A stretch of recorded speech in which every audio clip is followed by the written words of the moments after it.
Let's take a look at these examples.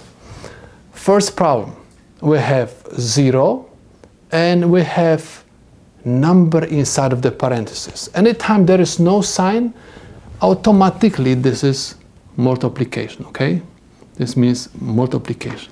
8 times 5 in this case, and in this case I'm going to have 5 times 2. Remember, anytime there is no sign between this number and the number inside of the parentheses, there is multiplication. First, we're supposed to perform the multiplication. So I have 0 times 18 is 0, plus 8 times 5 is 40,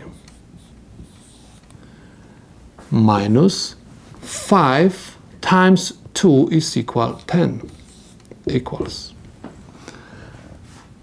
Please notice that we have addition and subtraction.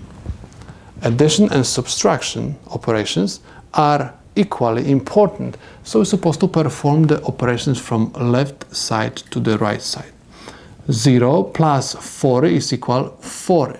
40 minus 10 is equal 30.